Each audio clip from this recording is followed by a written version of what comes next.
ছেড়ে দে, মিথিলাকে ছেড়ে দে, ও মরে যাবে। কেউ যেন তার কথা কানেই তোলে না। অর্ণবের চিৎকারে ওরা মজা পায়। কোনো কাজ হয় না, তারা তার কথা কোনো কথাই শোনে না। মিথিলা চোখ দিয়ে জল ফেলতে থাকে। অর্ণব, আমাকে বাঁচাও, ওরা আমাকে মেরে ফেলবে, আমি মরে যাচ্ছি অর্ণব। মিথিলা চিৎকার করে অর্ণবকে ডাকতে থাকে, কিন্তু এক সময় মিথিলা মারা যায়। শাওন হাসতে থাকে। সে অর্ণবের কাছে আসে। অর্ণবকে সে বলে, কি ব্যাপার, কষ্ট পেয়েছিস? ওঠ শালা, বড় মাফিয়া হয়েছিস তাই না? আমার ভাইকে মেরেছিলি তুই, আজ তোকে পুরো শেষ করে দিলাম। মিথিলার দিকে একবার তাকিয়ে অর্ণব তার সবটুকু শক্তি জড়ো করে বলে, তোরা আমার মিথিলাকে এভাবে মেরেছিস, কসম যদি বেঁচে ফিরি তোদের সব কটাকে মারবো আমি। তাদের দলের লামিন নামের ছেলেটি অর্ণবকে ধমকে ওঠে। সে তলপেটে একটি লাথি দিয়ে বলে। অর্ণব নিজের কষ্টের সবটুকু মিশিয়ে জবাব দেয়, মেরে ফেল আমাকে, যদি একবার বেঁচে যাই তাহলে তোদের কপালে খারাপ আছে। ওরা অর্ণবের কথা শুনে জোরে হাসতে থাকে। তাদের দলের আরেকজন তামিম অধৈর্য হয়ে ওঠে। সে রেগে বলে, আরে ধুর সালা, মাদার ফাকার, শেষ কর তো ওকে, আর ভালো লাগছে না। হাসান নামের ছেলেটা হেসে ওঠে। মাথায় একটা বড়ি দেয় সে। তারপর এগিয়ে এসে বলে, আমি আগে মারি। এরপর ওরা চারজন মনের ইচ্ছা মতো অর্ণবকে লাথি মারতে থাকে। অর্ণবের নীরব দেহের ওপর একের পর এক আঘাত পড়তে থাকে। কিন্তু কেন? অর্ণবকে এভাবে কেন মারছে ওরা? আসলে অর্ণব শহরের বড় মাফিয়া হয়ে উঠেছে। তার ক্ষমতা অনেক, সে কাউকে ভয় পায় না। কিন্তু তার মাফিয়া জীবন শুরু হওয়ার কারণটা হলো এই চারজন। এদের অত্যাচারে একসময় অর্ণবের বাবা মা মারা যান। সেই দিনের পর থেকে অর্ণব প্রতিজ্ঞা করে যে সে এর প্রতিশোধ নেবেই। সে বড় হয় এবং প্রতিশোধ নিতে শুরু করে। একে একে তাদের দলের সব সদস্যকে সে শেষ করে দেয়। সর্বশেষ সে শাওনের ছোট ভাইকে খুন করে। এই কারণে শাওন ক্ষিপ্ত হয়ে ওঠে। সে জানে যে অর্ণবকে একা পেলে তার পক্ষে তাকে মারা সম্ভব না। তাই সে অর্ণবের ভালোবাসার মানুষ মিথিলাকে ধরে এনেছে। সে অর্ণবকে মিথিলার কাছে আসতে বলে। অর্ণব তখন নিরস্ত্র অবস্থায় তাদের সামনে যায়। সে মিথিলাকে বাঁচাতে চেয়েছিল, কিন্তু তার দুর্বলতার সুযোগ নিয়ে ওরা তাকে মারধর শুরু করে। কিন্তু কিভাবে ওদের সাথে পরিচয় ওর? 4 বছর পর ক্লাস শুরু হওয়ার এখনও বেশ কিছুটা সময় বাকি আছে। এই সময়ে ঢাকা বিশ্ববিদ্যালয়ের চিরচেনা রূপে এক ভিন্ন মেজাজ বিরাজ করছে।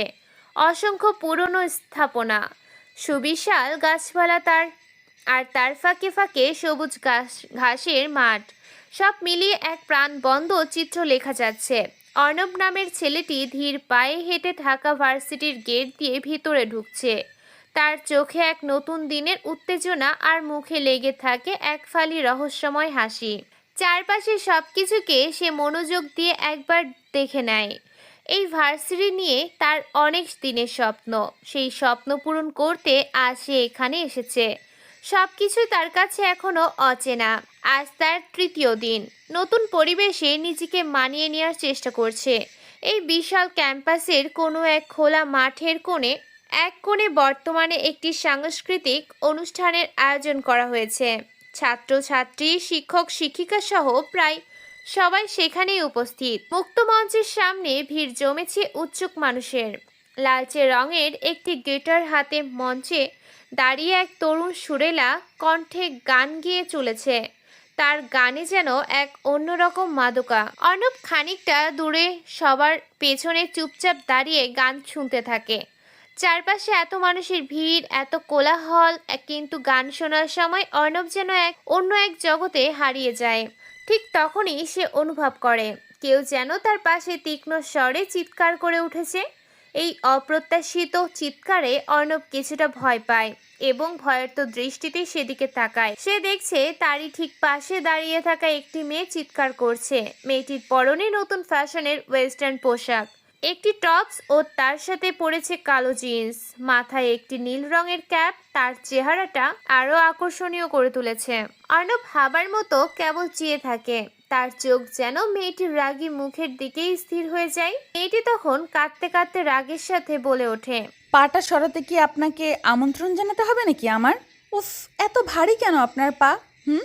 এই কথা শুনে অর্ণব অবাক হয়ে নিচে তাকায়। সে গানে এতটাই মগ্ন ছিল যে খেয়ালই করেনি হাই হিল পরা এই মেয়েটি পায়ের উপর সে নিজের পা চেপে ধরে ফেলেছে। নিজের ভুল বুঝতে পেরে সে দ্রুত পা সরিয়ে নেয় এবং তাড়াতাড়ি সরি বলতে যায়, কিন্তু তাকে সুযোগ না দিয়ে মেয়েটি তার আগেই ঝাঁঝালো কণ্ঠে কথা বলে। দেখে তো একদম নতুন মনে হচ্ছে আপনাকে। কোথা থেকে এসেছেন বলুন তো? বেয়াদব ছেলে কোথাকার। চোখ দুটো কি বাড়িতে রেখে এসেছেন? কথাগুলো শুনে অর্ণবের মুখ দিয়ে হাসি বেরিয়ে আসে। সে হাসি চেপে রেখে শান্তভাবে জবাব দেয়, সরি, চোখ বাড়িতে ছিল না, চোখ আমার সাথেই ছিল, তবে তা মনোযোগ দিয়ে অনুষ্ঠানের দিকেই ছিল। বুঝলাম। নতুন আসলে এমন হয় যত সব। আশেপাশে খেয়ালই থাকে না কারো। আর মেয়ে দেখলে তো আরো এগিয়ে আসতে ইচ্ছে করে, তাই না? অর্ণব মেয়েটির দিকে তাকিয়ে একটুখানি হাসে। আসলে তার এই হাসির একটি গোপন কারণ আছে। সে এই ভার্সিটিতে নতুন হলেও সে আসলে শেষ বর্ষে ভর্তি হয়েছে, যা সে মেয়েটিকে বলতে চায় না। আর মেয়েটি হলো রাত্রি। তার পোশাক আশাক এবং চাল চলন এমন যে অনেকে ভাবে এই মেয়েটির তো বিদেশে লেখাপড়ার কথা ছিল। কি করে যে সে ঢাকার ভার্সিটিতে এসে পড়েছে তা কেউ জানে না। রাত্রি হলো দেশের নামকরা একজন বড় ব্যবসায়ীর একমাত্র মেয়ে। বাবার অফুরন্ত সম্পদের কারণে তার ইচ্ছের কোনো কমতি নেই। নিজের ইচ্ছেতেই সে এই ভার্সিটিতে এসেছে। ভার্সিটির প্রতিটি মেয়ের কাছে সে হিংসার কারণ, আর প্রতিটি ছেলের কাছেই সে এক অপার মুগ্ধতা, যাকে সবাই ক্রাশ বলে জানে। অর্ণব আবারও চুপ হয়ে সামনে তাকিয়ে গান শুনতে থাকে। সে বুঝতে পারে তার পেছনে আরও অনেক ছেলে মেয়ে এসে দাঁড়িয়েছে। ভিড়টা এখন আরো বেশি ঘন হয়ে আসে। এরই মধ্যে একটি ছেলে সবাইকে ধাক্কা দিতে দিতে বেপরোয়াভাবে সামনে এগিয়ে এসেছে। ছেলেটি রাত্রিকে ধাক্কা দিতেই রাত্রি সামলে নেয় এবং ছেলেটির দিকে রাগের দৃষ্টিতে তাকায়। ধাক্কার কারণে রাত্রি সামান্য টাল খেয়ে অর্ণবের গায়ে এসে পড়ে। রাত্রি সেই ছেলেটিকে বকা দিতে শুরু করে। কি হচ্ছেটা কি? দেখে চলতে পারেন না আপনি? ধাক্কা মারছেন কেন? সরি আপু, দেখতে পাইনি। ঠিক সেই সময় ছেলেটি অর্ণবের দিকে তাকায়। চোখ পড়তেই ছেলেটির মুখে এক অপ্রত্যাশিত বিস্ময় ফুটে ওঠে এবং সে বলে ওঠে, ভাইয়া আপনি একা? ছেলেটি তার কথাটা শেষ করতে পারে না। অর্ণব ছেলেটির মুখের দিকে মুহূর্তের মধ্যে এক ভয়ঙ্কর দৃষ্টিতে তাকায়। একই সাথে ভিড়ের সুযোগ নিয়ে সে আলতো করে নিজের পাটি ছেলেটির পায়ের উপর সামান্য চাপা দিয়ে থামিয়ে দেয়। অর্ণবের চোখে ওই শীতল দৃষ্টি এবং পায়ের নিচে চাপা পড়া চাপে ছেলেটি ভয়ে একদমই চুপসে যায়। সে আর কোনো কথা বলার সাহস না পেয়ে চুপচাপ সেখান থেকে সরে যেতে থাকে। অর্ণব এবার ভিড় ঠেলে একটু পাশ দিয়ে বের হয়ে ছেলেটির কাছে যায়। ছেলেটির নাম অভ্র। সে এই ক্যাম্পাসে টুকটাক বেয়াদবি করার জন্য বেশ পরিচিত। অর্ণব পেছন দিক থেকে তার কাঁধে হাত রাখতেই অভ্র ভয়ে চমকে ওঠে এবং পিছনে তাকিয়ে আবার তোতলাতে শুরু করে। সরি ভাইয়া, আপনি এখানে ছিলে? সাথে সাথে অর্ণব তার মুখটা আলতো করে চেপে ধরে এবং চাপা কঠিন স্বরে কথাগুলো বলে। চুপ করো, শোনো, তোমাকে আমি ভালোভাবে বলছি, এখানে আমাকে আপনি আপনি করে ডাকবে না। আমি তোমার ক্লাসেই পড়ি। গত 2 দিন তো আমার দিকে তাকাওনি। আজ হয়তো তুমি আমাকে চিনতে পারছো, কিন্তু মনে রেখো, অন্য কেউ যেন কোনোভাবেই জানতে না পারে। যদি কেউ জানতে পারে তাহলে তোমাকে আমি এখানেই মেরে ফেলবো। কথাটা যেন তোমার ভালো করে মনে থাকে। আর শোনো, আমাকে তুমি আজ থেকে তুই করে ডাকবে। আজ থেকে আমরা বন্ধু। অর্ণবের চোখ আর কণ্ঠস্বর শুনে অভ্রর শরীর হিম হয়ে আসে। সে বুঝতে পারে এই বন্ধুত্ব অস্বীকার করার কোনো সুযোগ তার কাছে নেই। অর্ণবের এই নতুন পরিচয় গোপন রাখতে সে বাধ্য হয়। এই ঢাকা ভার্সিটিতে তার নতুন জীবন শুরু হচ্ছে এক গোপন খেলা দিয়ে। এই খেলার নিয়ম অর্ণব তৈরি করে। অর্ণব অভ্রকে শাসিয়ে তার মুখ থেকে হাত সরিয়ে নেয়। এই গোপন নির্দেশ দেওয়ার কথাটি শেষ করতে অর্ণব পেছনে তাকিয়ে অবাক হয়ে যায়। তার ঠিক পেছনেই দাঁড়িয়ে আছে রাত্রি। তার চোখে বিস্ময় ও কৌতূহল মেশানো এক কঠোর দৃষ্টি। অর্ণব কিছুটা অপ্রস্তুত হয়ে দ্রুত তার মাথা নিচু করে নেয়। সে বুঝতে পারে তার এই কথোপকথনটি হয়তো রাত্রি শুনে ফেলেছে। রাগের সাথে রাত্রি অর্ণবকে লক্ষ্য করে কথাগুলো বলে ওঠে। ভার্সিটিতে কি মাস্তানি করতে এসেছেন নাকি আপনি? মুখে বড় বড় দাড়ি, গোঁফ, চুলগুলো তো নাক সমান, কাটেন না কেন? দেখতে তো একদম গাঁজাখোর টাইপের মনে হচ্ছে, যেন নেশাতে সারা দিন পড়ে থাকেন। সে কারণেই বলি, আমার পায়ে কেন মারিয়ে দিলেন, অসহ্য লাগে। কথাটি শেষ করে রাত্রি আর এক মুহূর্ত দাঁড়ায় না। সে হন হন করে হেঁটে চলে যায়। তার সাথে থাকা বান্ধবীরাও অর্ণবের দিকে কেমন একটা অদ্ভুত দৃষ্টিতে তাকিয়ে চলে যেতে থাকে। সবাই তাকে কেমন যেন রহস্যময় দৃষ্টিতে দেখছে। আর এর কারণ হলো অভ্রর মুখ থেকে বেরিয়ে আসা সেই ভাইয়া ডাকটি। অভ্র যদি সবার সামনে এভাবে তাকে ভাইয়া না বলতো তাহলে এমনটা হতো না। অর্ণবের নতুন পরিচয়ের আড়ালে লুকিয়ে থাকা পুরনো ক্ষমতা হয়তো কারো কারোর কাছে সামান্য হলেও প্রকাশ পেয়ে গেছে। সবাই যে যার মতো করে চলে যায়। অর্ণব তখনও সেখানে দাঁড়িয়ে থাকে। সে ভাবতে থাকে আর মুচকি মুচকি হাসে। এই পরিবেশে সবার কাছে সে এখনো অপরিচিত, কেউ তাকে পাত্তা দিচ্ছে না। এই বিষয়টা অর্ণব বেশ উপভোগ করে। কেউ তাকে আর চিনতে পারছে না। এক সময়ের সেই অন্ধকার ক্ষমতা আর জগৎ থেকে বের হয়ে আসার মাঝে এক অন্যরকম মজা খুঁজে পায় অর্ণব। সে নিজেকে সম্পূর্ণ নতুন করে আবিষ্কার করতে চায়। ঠিক তখনই সে দেখল সনসন শব্দে 7টি দামি R15 বাইক দ্রুত গতিতে ঢাকা ভার্সিটির ভেতরে ঢুকছে। ঢাকা ভার্সিটিতে রাজনীতি মানেই এক ধরনের ক্ষমতা। এখানকার ছাত্র রাজনীতি অনেকের কাছে পাওয়ার বা শক্তির প্রতীক। বাইকগুলোতে যারা আসে অর্ণব তাদের কাউকেই এই ভার্সিটিতে ছাত্র হিসেবে চেনে না। সে তখন শহীদ মিনারের সিঁড়িতে বসে তাদের কার্যকলাপ দেখছে। বাইকগুলো তারা নির্দিষ্ট একটি জায়গায় রেখে মেয়েদের উদ্দেশ্য করে বাজে মন্তব্য করতে এবং টিচ করতে ব্যস্ত হয়ে পড়ে। তাদের এই আচরণে ক্যাম্পাসের পরিবেশ হঠাৎ করেই কিছুটা থমথমে হয়ে যায়। অর্ণব তাদের কার্যকলাপ দেখতে থাকে এবং মুখে এক চিলতে হাসি নিয়ে বসে থাকে। যে ছেলেটি সবচেয়ে বেশি টিচ করতে থাকে সে হলো ভার্সিটির প্রভাবশালী চেয়ারম্যানের ছেলে, তার নাম শাওন। ক্যাম্পাসের সব ছেলে মেয়ে তাকে পার্থপক্ষে এড়িয়ে চলে, কারণ এই শাওন হলো সবচাইতে বেয়াদব এবং উগ্র প্রকৃতির ছেলে। ক্লাসে পড়ার মাঝেও সে প্রায় সবার সাথে ঝামেলা করে। টিচ করার এক পর্যায়ে একজন শিক্ষক সেখানে আসে। তিনি শাওনকে এমন আচরণ না করার জন্য বোঝাতে যায়। শাওন, তুমি এমন কেন? তোমার আব্বু তো অনেক ভালো একজন ব্যক্তি, আর তার ছেলে হয়ে তুমি কিনা এমন করো, এটা তোমার মানায় না। শাওন স্যারের কথায় কান না দিয়ে উল্টো তাকে অপমান করে। বেশি জ্ঞান দেবেন না স্যার, আমি জানি ভালো খারাপ কি। আর আমার কাজে যে বাধা দেয় তাকে কিন্তু তার ফল ভোগ করতে হয়। সো আমি 2 টাকার বেতনের স্যার, আপনি রাস্তা মাপেন।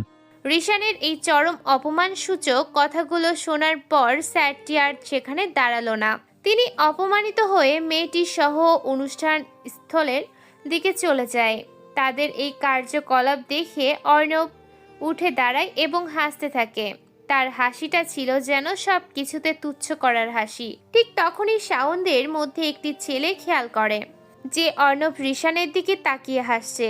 ছেলেটি সঙ্গে সঙ্গে শাওনের দিকে এসে বিষয়টি বলে। ভাই, ওই ছেলেটি তোমার দিকে তাকিয়ে হাসছে, দেখো তো, মনে হয় নতুন এসেছে, হয়তো ফার্স্ট ইয়ারে পড়ে। চলো ওকে একটু র্যাগ করি। শাওন সহ তার দলের সব ছেলে অর্ণবের দিকে এগিয়ে আসে। অর্ণব তখনও সেই সিঁড়িতেই বসে আছে। তাদের আগমন বা তাদের ক্ষমতার প্রতি তার কোনো ভয় বা ভ্রুক্ষেপ নেই। শাওন তার সামনে এসে দাঁড়ায় এবং রুক্ষস্বরে প্রশ্ন করে, নতুন, আমার দিকে তাকিয়ে হাসছিলে কেন? অর্ণব চুপ হয়ে যায়। সে শাওনের পা থেকে মাথা পর্যন্ত একবার চোখ বুলিয়ে দেখে নেয়। শাওন আবারও রাগের সাথে জিজ্ঞেস করে, নাম কি তোর? জি অনিক। ভদ্র নাম তো দেখছি। আমার কাজ দেখে খুব মজা করে হাসলি, কেন হাসলে? জানিস আমি কে? অর্ণব কথাটি শুনে আবারও হাসে। তার মুখে টোল পড়া এক মিষ্টি হাসি ফুটে ওঠে। এই ধরনের টোল পড়া হাসি সাধারণত মেয়েদের মুখে দেখা যায়, যদিও দাড়ি গোফের কারণে বোঝা যাচ্ছে না, কিন্তু অর্ণব হাসলে তার গালে টোল পড়ে। ওর হাসি দেখে সবাই অবাক হয়, কারণ শাওনের মতো প্রভাবশালী ছেলের সামনে প্রথমবার কোনো ছেলে এভাবে হাসছে, যা তাদের ক্ষমতার প্রতি সরাসরি চ্যালেঞ্জ জানানোর মতো। শাওন রেগে যায় এবং হুমকি দেয়, আবার হাসিস কেন? তোকে মেরে কিন্তু আমি হাসপাতালে রেখে আসবো। শাওনের দলের অন্য একটি ছেলে তখন তাকে শান্ত করার চেষ্টা করে। ভাই তাকে নিয়ে একটু মজা করছি। ঠিক বলেছিস। ওই যা তো, ওই যে দূরে একটি ম্যাম দাঁড়িয়ে আছে, যা তাকে এই লাভ লেটার দিয়ে আসবি। ম্যামের সাথে ছাত্রের প্রেম দেখে কেমন সাহস তোর? এই কথা শুনে অর্ণব উঠে দাঁড়ায়, মুখে তখনও সেই রহস্যময়ী হাসিটা লেগেই আছে। সিঁড়ি ভেঙে নেমে সে শাওনকে লক্ষ্য করে বলে, বাঘ কোনোদিন ছোট কাজ করে না, এটা তো ভিজে বিড়ালের কাজ। সাহস তো কেবল দুঃসাহসীরাই দেখায়। কথাটি বলেই অর্ণব আর এক মুহূর্তও দাঁড়ায় না, সে সোজা হেঁটে ভিড়ের দিকে চলে যায়। অর্ণব আজও কিছুটা দেরি করে ভার্সিটিতে ঢুকলো। ঢাকা বিশ্ববিদ্যালয়ের ভেতরের রাস্তা ধরে সে ধীর পায়ে হাঁটতে থাকে, এক হাত পকেটে গুজে মাথাটা সামান্য নিচু করা থাকে। তার চোখে মুখে এক ধরনের উদাসীনতা খেলা করছে। এই ভার্সিটির পথঘাট তার কাছে এখন ধীরে ধীরে চেনা মনে হয়। ভার্সিটির রাস্তার এক পাশে সুবিশাল গাছগাছালির ছায়াতে নীল রঙের শার্ট পরে রাত্রি আর তার বান্ধবীরা বসে আড্ডা দিচ্ছে। তাদের চারপাশে সব সময় অন্য ছাত্র ছাত্রীদের ভিড় জমে থাকে। অর্ণব সেদিকে একবার তাকায়, কারণ রাত্রি নামের মেয়েটির কণ্ঠস্বর কেমন যেন আদুরে ও মিষ্টি, যা কেবল শুনতেই ভালো লাগে। তাদের একদম সোজাসুজি হেঁটে আসতেই রাত্রি অর্ণবকে লক্ষ্য করে ডাক দেয়, এই যে নতুন ছেলে। অর্ণব থেমে যায়। সে জানে এই মুহূর্তে তার আশেপাশে আর কেউ নেই, তাই ডাকটা তাকেই করা হয়েছে। অর্ণব তাদের দিকে শান্ত দৃষ্টিতে তাকিয়ে চুপ করে হেঁটে কাছে যায়। তখন রাত্রি খানিকটা কর্তৃত্বের সুরে কথা বলে, এভাবে ভার্সিটিতে কেন আসেন আপনি?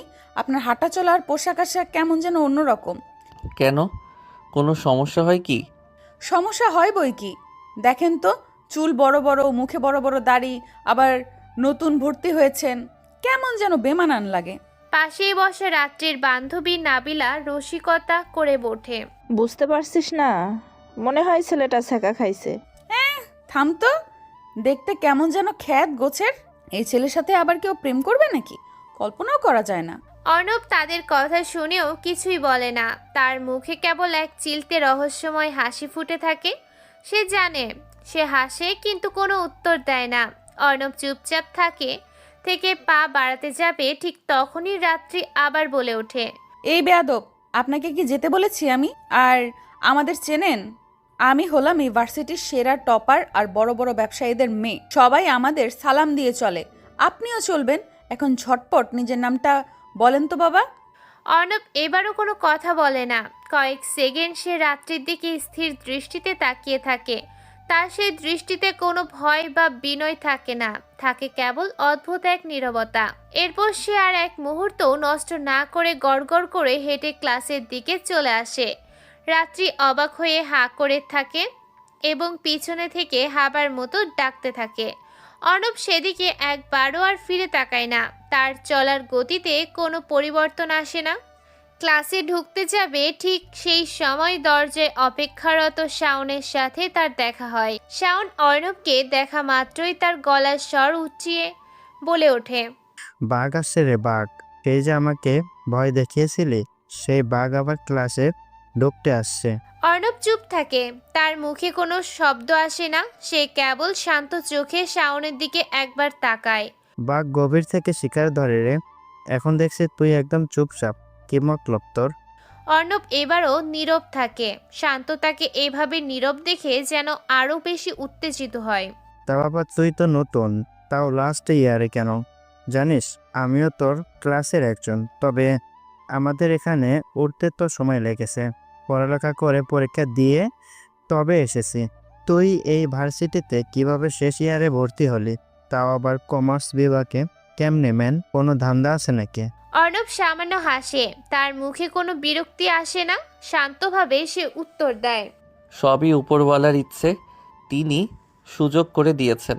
কথাটি বলেই অর্ণব ক্লাসে ঢুকতে যাবে, ঠিক তখনই শাওন পেছন থেকে ওর কাঁধে হাত রেখে টেনে ধরে। অর্ণব পিছনে না তাকিয়ে সামনে এগিয়ে যেতে চায়, কিন্তু শাওন অর্ণবের ডান হাতটি শক্ত করে ধরে তাকে ক্লাসের পাশে থাকা দেয়ালের সাথে চেপে ধরে। অর্ণবের তখনও কোনো প্রতিক্রিয়া দেখা যায় না। সে শান্ত গলায় কথাগুলো বলে, নাম জানি না তোমার, তোমার সাথেই পড়ি, আমি তোমার ক্লাসমেট। আমার সাথে ভালো ব্যবহার করো, নইলে ভালো হবে না। শাওন অর্ণবের কথা শুনে হাসতে থাকে। তার হাসিটা ছিল বিদ্রুপাত্মক। হা হা হা, চুপ শালা, তোর সাথে আবার ভালো ব্যবহার করতে যাব আমি? কোথাকার কোন হরিদাস পাল এসেছিস? তোর মতো ছেলেকে তো আমি। শাওন আর কথাটি শেষ করতে পারে না। অর্ণব শান্তভাবে ঘাড় থেকে শাওনের হাত সরিয়ে নেয়। আবারও সে ক্লাসে ঢুকতে যাবে, ঠিক তখনই শাওন অর্ণবের হাত ধরে তাকে আটকে রাখতে চায়। অর্ণব এবার শাওনের দিকে স্থির দৃষ্টি দেয়। এই দৃষ্টিতে কি থাকে তা কেউ জানে না, কিন্তু অর্ণব সেই মুহূর্তে শাওনের হাত শক্ত করে ধরে প্রচণ্ড জোরে দেয়ালের সাথে ঠেসে ধরে। শাওন যন্ত্রণায় চিৎকার করে ওঠে। তামিম সহ বাকি ক্লাসের সবাই এই দৃশ্য দেখে অবাক হয়। নতুন ছেলেটা এমন ক্ষমতা রাখে?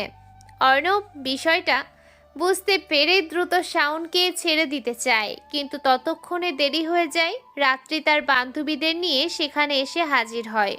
দেখ দেখ, এই নতুন ছেলেটাও শাওনের মতো গুন্ডা, ভার্সিটিতে আসতে না আসতেই ঝামেলাতে জড়িয়েছে। আর কত দেখবো এইসব। রাত্রি তার বান্ধবীদের ডেকে ডেকে কথাগুলো বলে। তার কথায় এক ধরনের ক্ষোভ থাকে। একদম বাজে একটা ছেলে। ক্লাসে এসেছে মাত্র 5 দিন হয়নি, এখনই এই অবস্থা। আর কোনো দিন যদি তোমার এমন অভদ্রতা দেখি, তোমাকে বের করে দেব আমি, ইডিয়েট ছেলে।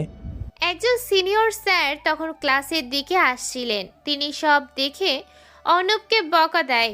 অর্ণব সঙ্গে সঙ্গে শাওনকে ছেড়ে দেয়। শাওন যেন তার সাথে গায়ে পড়ে লাগতে আসে, কিন্তু পরিস্থিতি এখন উল্টে অর্ণবের দিকে চলে এসেছে। অর্ণব কোনো প্রতিবাদ না করে মাথা নিচু করে ক্লাসের শেষের দিকে বেঞ্চে হেঁটে যায়। সে চুপচাপ অভ্রের পাশে গিয়ে বসে। অর্ণবকে পাশে দেখেই অভ্র ভয় পেয়ে একটু ছিটকে সরে গিয়ে ফিসফিস করে বলে, ভাই আপনি আমার পাশে। অর্ণব তার বড় বড় চোখ তুলে অভ্রর দিকে কঠিন দৃষ্টিতে তাকায়। সেই দৃষ্টি দেখে অভ্র ভয়ে চুপ হয়ে যায়। অর্ণব একদম আস্তে করে বলে, তোকে না নিষেধ করেছি আমাকে ভাই বা আপনি করে না ডাকতে? কেন মনে থাকে না তোর? সরি ভাই, ভুলে গিয়েছিলাম। আবার আমাকে তুই করে বলবি? আর এখানে আমার আসল নাম কেউ যেন না জানতে পারে। একজন জানে আমার নাম পাল্টে অনিক বলেছি। তুই আমাকে অনিক বলেই ডাকবি, মনে থাকবে তো তোর? ঠিক আছে, আপনি সরি তুই যখন বলেছিস তখন মনে থাকবে ভাই, কিন্তু স্যাররা তো আপনাকে অর্ণব বলেই জানে। না, অ্যাডমিট কার্ডে নাম অনিক দেওয়া। চুপ থাক এখন। অর্ণব অভ্রের এমন তোতলা কথা শুনে ঠোঁট টিপে হাসতে থাকে। ওদিকে আশরাফ স্যার তার কমার্স ক্লাস শুরু করে দিয়েছেন। এটি হিসাব বিজ্ঞানের ক্লাস। সবাই মনোযোগ দিয়ে স্যারের ক্লাস লেকচার শুনছে, কিন্তু অর্ণব অমনোযোগী হয়ে জানালার বাইরের দিকে তাকিয়ে থাকে আর হাতের আঙ্গুলের মাঝে কলম ঘোরাতে থাকে। অর্ণবের এই অমনোযোগিতা স্যারের নজর এড়ায় না। এই যে ছেলে, ক্লাসে অমনোযোগী কেন তুমি? দাঁড়াও। আশরাফ স্যার যখন কড়া গলায় অর্ণবকে দাঁড়াতে বলেন, তখন সারা ক্লাসে পিনপতন নীরবতা নেমে আসে। সবাই চুপচাপ অর্ণবের দিকে তাকিয়ে থাকে। শাওন ও রাত্রি দুজনেই অবাক চোখে অর্ণবকে দেখছে। নাম কি তোমার? অনিক। দেখতে তো গন্ডার মতো। কোথা থেকে আসছো? এই তো স্যার, গ্রাম থেকে পড়াশোনা করতে এসেছি। গ্রামের ছেলেরা এমনই হয়, বেয়াদব একটা। বলো তো, আমি যে হিসাবের মূল্যটা দিলাম সেটার 2টি ধাপ আছে। 2টি ধাপই জটিল এবং সহজই ঘটে। নাম কি কি সেই ধাপগুলার? জানি না স্যার। তা কেন জানবে? একটু আগেই তো বললাম, ক্লাসে মন না দিয়ে বাইরে তাকিয়ে থাকলে তো এমন হবেই। ক্লাসের প্রথম এসেই রংবাজি দেখাচ্ছ, পড়াশোনা যে কেমন হবে তা বোঝাই যাচ্ছে। যেটা বেটা গভেট কোথাকার। স্যারের এই কড়া কথা শুনে ক্লাসের সবাই অর্ণবের দিকে তাকিয়ে হেসে দেয়। রাত্রি আর শাওন যেন একটু বেশি হাসে। অর্ণব স্যারের কাছ থেকে বসার অনুমতি চেয়ে ধপ করে বেঞ্চে বসে গেল। অভ্র অবাক চোখে অর্ণবের দিকে তাকিয়ে ফিসফিস করে বলে, ভাই চুপ। সরি আশিক, তুই তো সব পারিস, কিন্তু কেন বললি না? তুই তো আগের। সব সময় সব কিছু বলতে নেই, বুঝতে শিখতে হয়। ও। ক্লাস শেষ হয়।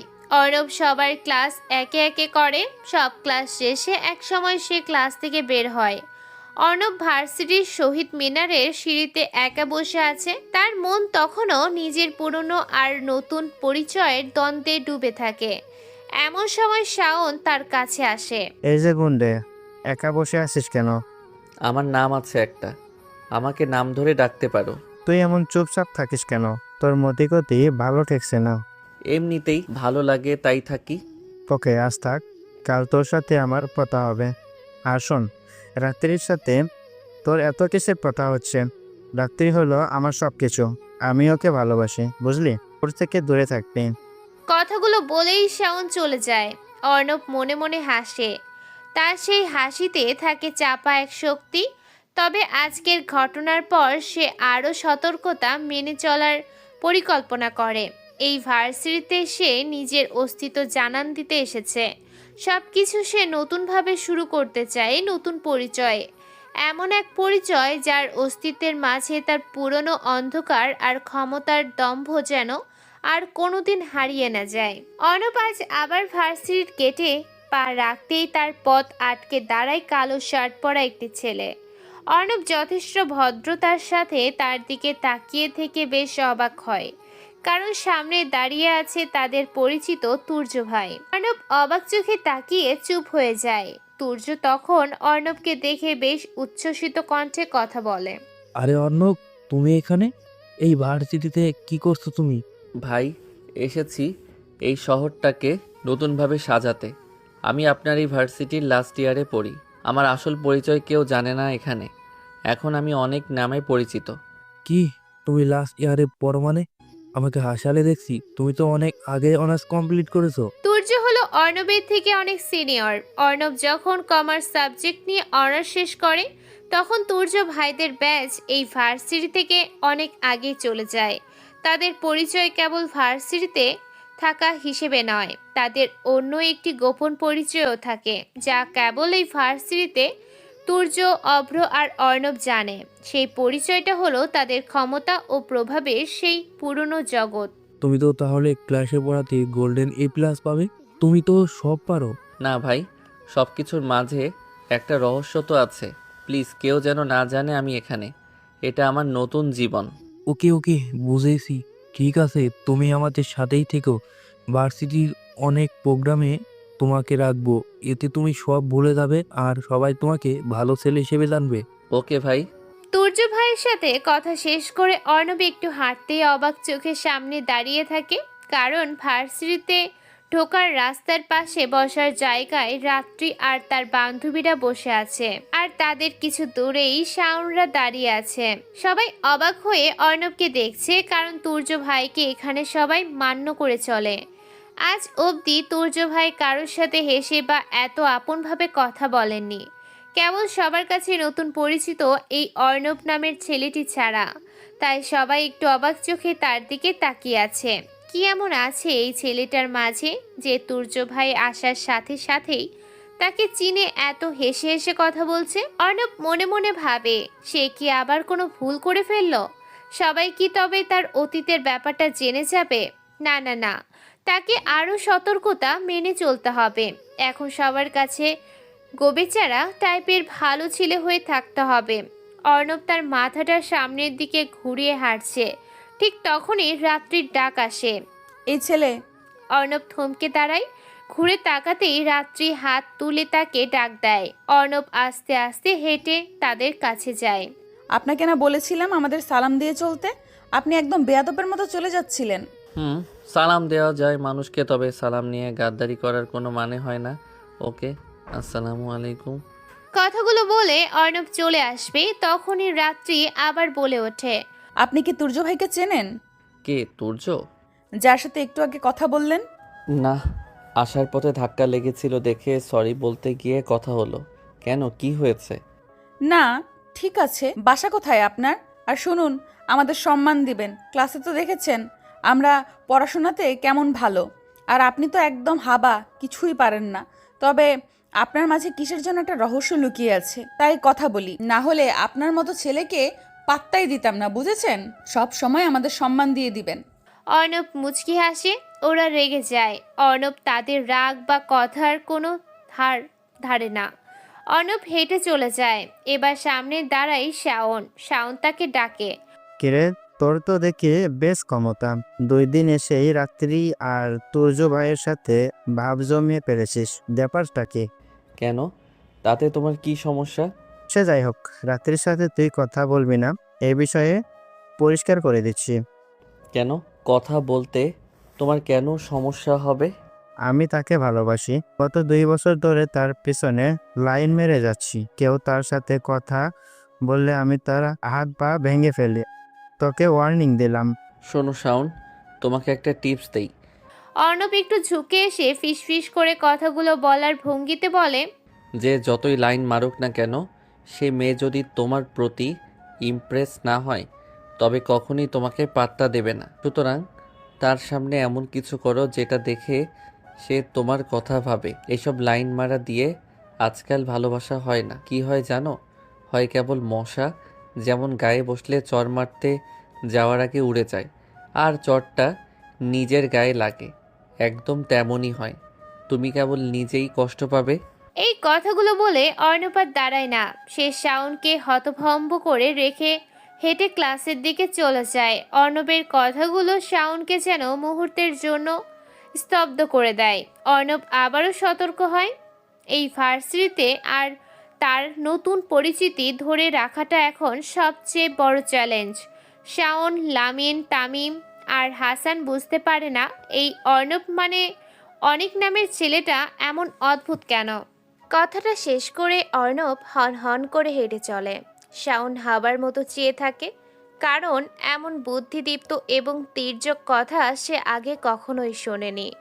অর্ণবের কথাই তার অহংকারে যেন আঘাত লাগে। শাওন তখন রাগে তার বন্ধুদের দিকে তাকিয়ে বলে, আর আমি এতদিন তোরা এরকম টিপস দিস নাই কেন?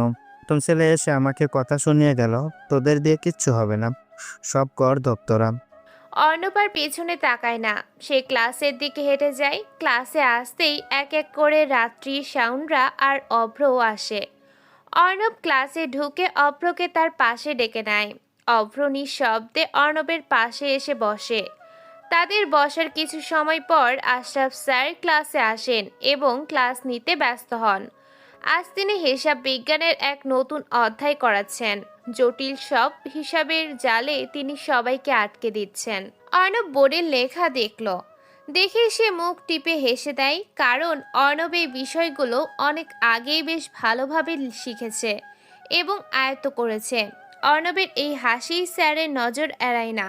স্যার তখন হেঁটে অর্ণবের কাছে আসে। তুমি আজই আসছো কেন? সমস্যা হচ্ছে তোমার? Sorry sir. বেয়াদব ছেলে কোথাকার, পড়াতো পারবা না? তোমার চেহারা দেখেই বেশ বুঝতে পেরেছি। স্যার, চেহারা দেখে কি মানুষকে আসলেই চেনা যায়? জানার খুব ইচ্ছে হচ্ছে। মুখে মুখে তর্ক করছো, তোমার কি সাহস বেড়ে গেছে? না স্যার, জানার ইচ্ছে হলো তাই জিজ্ঞেস করলাম, তর্ক করছি না। যাই, অবশ্যই যাই। ও তাহলে বলুন না স্যার, আমি কেমন, আমার সম্পর্কে বলুন। কেমন আবার? তাতেল মার্কা, পড়া না পারা, লাস্ট বেঞ্চে বসা একটি গবেচারা টাইপের ছেলে তুমি। চালচন দেখে সেটা মনে হয়। ঠিক বলেছেন স্যার, আমি একদমই এরকম। ধন্যবাদ। স্যার অর্ণবের কাছ থেকে চলে যান। অর্ণব আবারও বসে পড়ে। অভ্র অবাক চোখে অর্ণবের দিকে তাকিয়ে হেসে দেয়, কারণ স্যার অর্ণব সম্পর্কে যা যা বলল তা মোটেও ঠিক নয়। ক্লাসের কেউ না জানলেও অভ্র কম বেশি জানে অর্ণব আসলে কী ধরনের ছেলে এবং তার মেধা কতটুকু। হাসিস কেন? সরি অনেক, আসলে স্যার যা যা বলল তা শুনে হাসলাম। তিনি কত ভুল বলল। চুপ, স্যার ঠিক বলেছেন, বেশি জানার দরকার নেই তোর। ওকে, তুই যখন বলছিস, তবে আপনাকে তুই করে ডাকতে কেমন যেন লাগছে ভাই, অস্বস্তি হয়। তোকে সেটাই করতে হবে। আর শোন, আমি আজ থেকে তোর রুমে থাকবো, এতে কেউ আমাদের বিষয়ে বেশি কিছু বুঝবে না। আচ্ছা ঠিক আছে। অর্ণব আর অভ্র দুজনে কথা বলছিল। ঠিক সে সময় রাত্রি চিৎকার করে ওঠে এবং স্যারের সাথে কথা বলে। স্যার, আমার গায়ে কে যেন এই কাগজটা ছুঁড়ে মেরেছে। এটা খুবই বাজে কাজ। কই দেখি। কাগজটি ভাঁজ করা, একটু দো মোড়ানো অবস্থায় ছিল।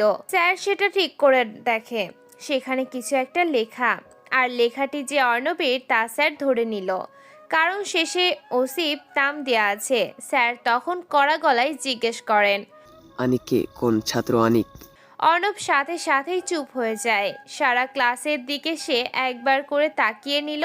তার চোখে তখনও সেই রহস্যময় ভাব। স্যার আবারও জিজ্ঞেস করেন, আনিককে এই ক্লাসে অনেক নামে কে আছে? সাথে সাথেই অনেক নামধারী অর্ণব হয়ে ওঠে, দাঁড়ায়। স্যার তার কাছে চলে আসে। কাছে এসেই ঠাস করে অর্ণবের গালে কষে একটি চড় মেরে দেয়। চড় মেরে তিনি রাগের সাথে বলেন, বেয়াদব ছেলে কোথাকার, নতুন এসেছো আর ক্লাসে 12টা বাজিয়েছো। তোমার মতো বেয়াদব ছাত্র আমি আর দেখিনি। পড়াতে পারবা না আর ক্লাসে এমন খারাপ কাজ করে বেড়াবা, এগুলা কি ধরনের? স্যারের কাছ থেকে চড় খেয়ে অর্ণব চুপ করে নিচের দিকে তাকায়। অর্ণবের ব্যাগের সামনে স্যার কাগজটি রাখে।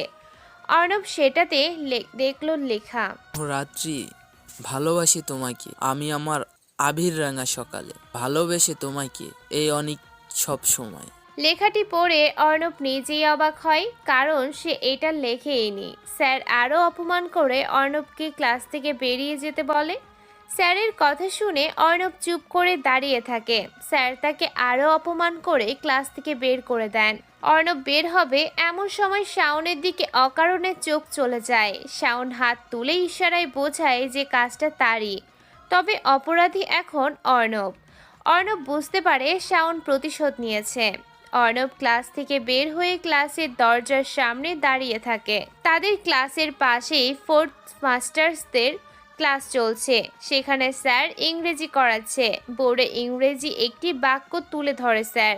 সবাইকে বোঝাচ্ছে। স্যার কোনো এক সেন্টেন্সে এসে আটকে যান। এটি ন্যারেশনের জটিল একটি অধ্যায়, যার ঘোরে পড়ে স্যারও চুপ হয়ে বোঝার চেষ্টা করছে। স্যার তখন ছাত্রদের জিজ্ঞেস করে, তোমরা কি জানো এখানে কি হবে? কোন শব্দটি দরকার? লস হবে স্যার। এই শব্দটি ওই সেন্টেন্সে পুরোপুরি মাধুর্যতা আনতে সাহায্য করে। শব্দটি ব্যবহার করা দরকার, এতে বাক্যটি আরও মধুরভাবে ফুটে উঠবে। স্যার সহ বাকি ছেলে আর মেয়েরা হুট করে এমন সঠিক উত্তর শুনে বাইরে তাকায়। তারা দেখে দরজার কাছে নতুন একটি ছেলে দাঁড়িয়ে, যাকে কোনোদিন এর আগে ওরা দেখেনি। সবাই হয়তো ভাবছে ছেলেটি বড় ক্লাসের ছাত্র, তাই উত্তরটি বলে দিল। ইংলিশ স্যার তখন আন্দাজে বলে, দেখছো আমার ছাত্র বড় ক্লাসে পড়ে, অথচ পড়াটা এখনো মনে রাখছে। তোমরা কি শিখছো? সরি স্যার, আমি অনার্স 4th ইয়ারের অ্যাকাউন্টিংয়ের ছাত্র, আর এনারা সবাই আমার সিনিয়র। আমি আপনাদের পাশের ক্লাসে পড়ি। কথাটি বলে অর্ণব আর দাঁড়ালো না। সে সোজা হেঁটে বাইরে চলে আসে। বাইরে এসে দেখে তুর্য ভাই সহ আরও পরিচিত কিছু মুখ কোনো এক গাছের নিচে বসে বাদাম খাচ্ছে। তাদের সাথে কিছু মেয়েও আছে, যারা সবাই অর্ণবকে বেশ ভালো করে চেনে। তাদের সেই পুরনো ক্ষমতা ও প্রভাবের জগতের বন্ধু তারা। আরে অর্ণব যে, তুমি এখানে কি করছো? তুমি এখানে কেন? তোমার না এখন ক্লাস চলছে? অর্ণব এসেছে অন্য দরকারে, বাদ দাও তোমরা। আমরা যে নতুন সেমিনার করব সেটাতে অর্ণবকে রাখবো, কি বলিস সবাই? সত্যি? তাহলে তো বেশ ভালোই হবে। অর্ণব থাকলে তো কোনো ভয় নাই, আমরা তো জানি সে কতটা কি পারে। থাকবে তো অর্ণব?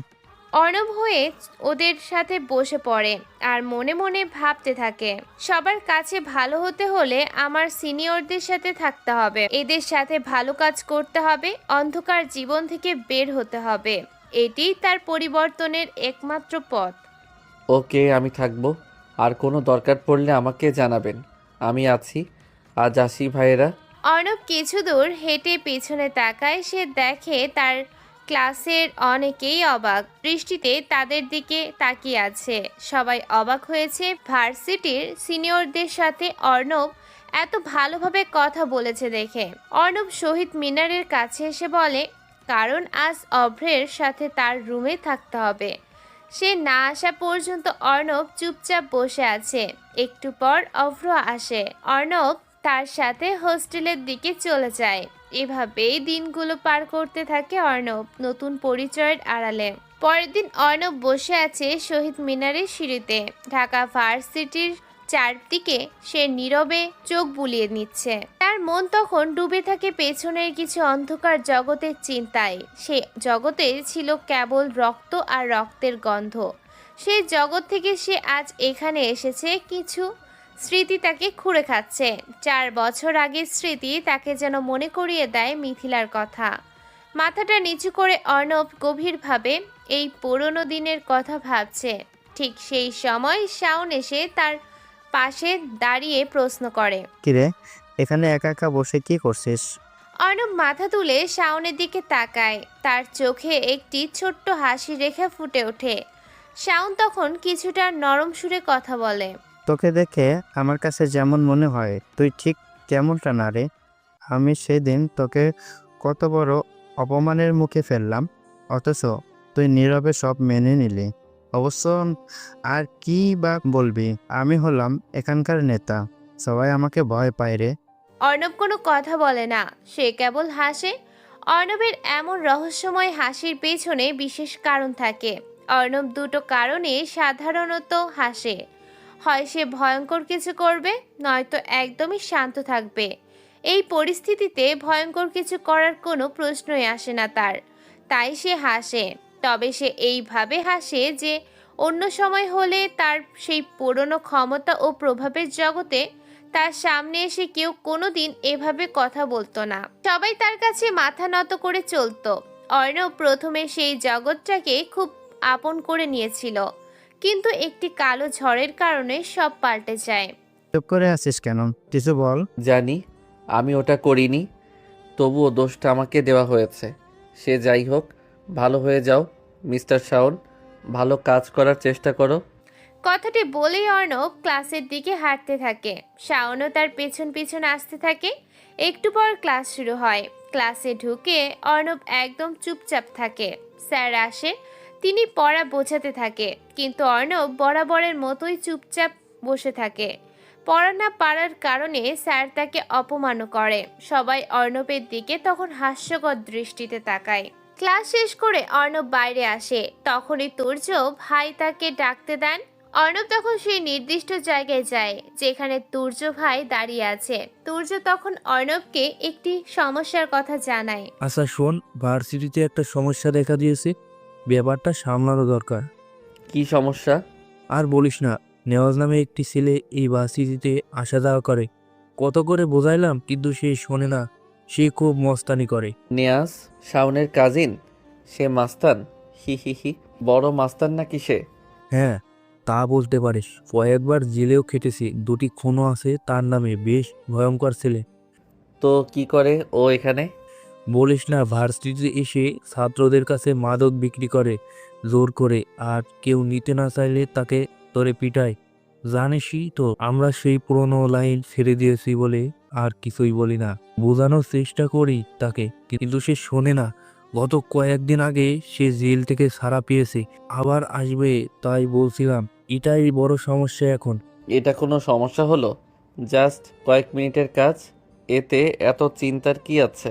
যতটা সহজ ভাবছিস ততটা না। তার একটা গ্যাং আছে, তারা সাথে করে অস্ত্র নিয়ে ঘোরে, তাদের সহজে সামলানো যাবে না। হি হি হি।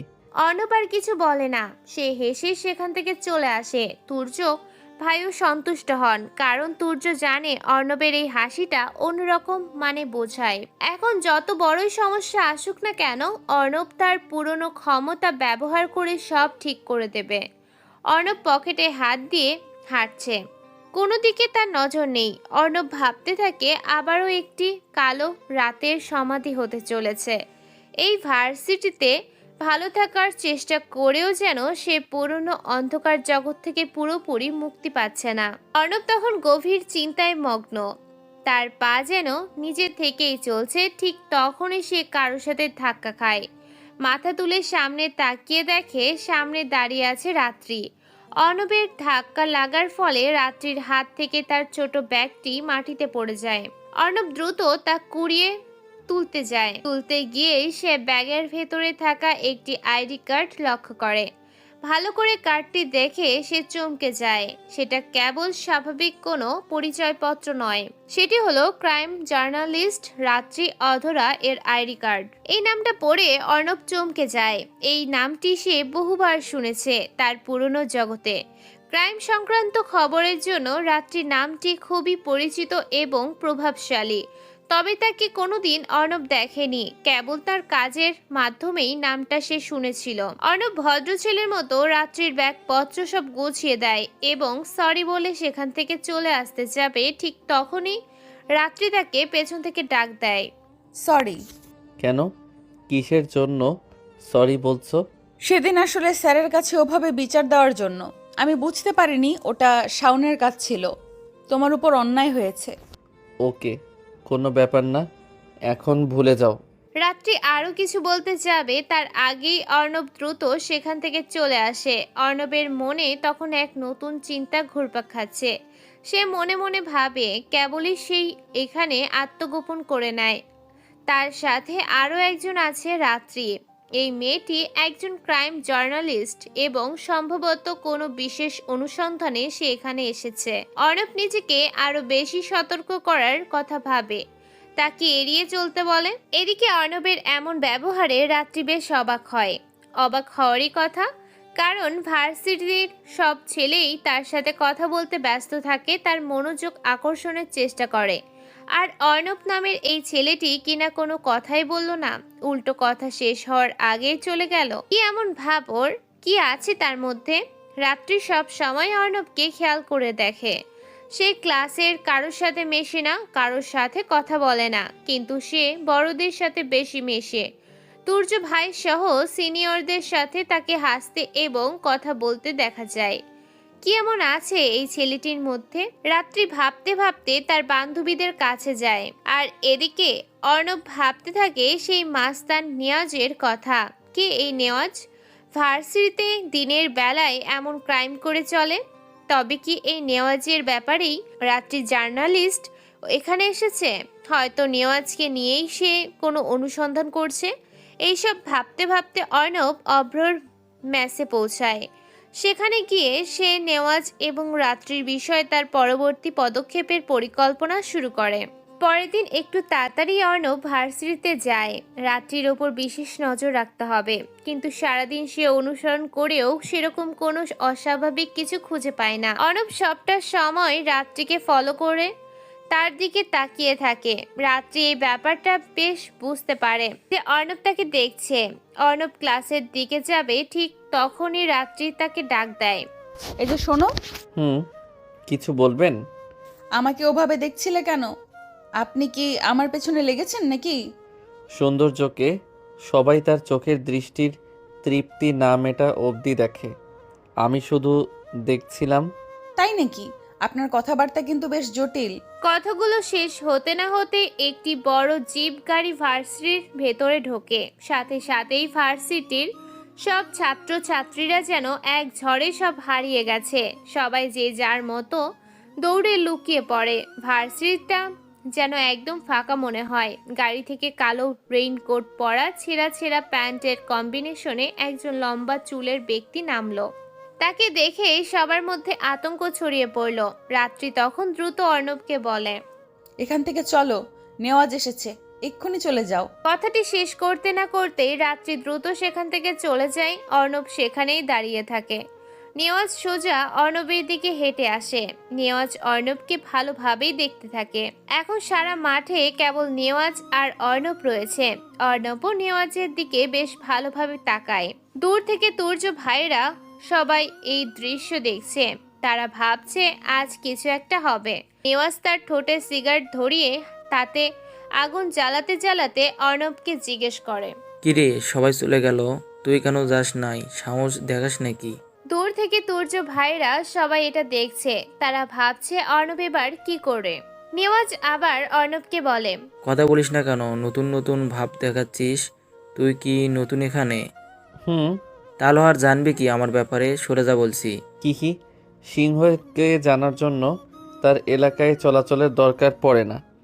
দূর থেকে তার গর্জন শুনে আন্দাজ করা যায় সে কতটা হিংস্র। অর্ণবের এমন জটিল কথা শুনে নেওয়াজ সিগারেট খাওয়া থামিয়ে দেয়। সে অর্ণবের দিকে কড়া দৃষ্টিতে চেয়ে থাকে। অর্ণব চলে আসতে যাবে, ঠিক তখনই নেওয়াজ অর্ণবের ডান হাতটি শক্ত করে ধরে ফেলে। অর্ণব মুচকি এসে আলতো করে হাতটি ছাড়িয়ে নেয়। নেওয়াজ তখন ড্রাগসের প্যাকেট বের করে বলে, ড্রাগস নিবি? ভার্সিটি তো এখন এটাই চলে। এটা শিক্ষা প্রতিষ্ঠান, এখানে এসব দরকার পড়ে না, দরকার হয় কলমের। আশা করি আপনি বুঝতে পেরেছেন। এত জ্ঞান দিচ্ছিস কেন? কোমরে এটা দেখেছিস? এটার কথা জানিস? নেওয়াজ অর্ণবকে তার কোমরে থাকা একটি ছোট্ট আকারের পিস্তল দেখায়। অর্ণব তখন জোরে হেসে দেয়।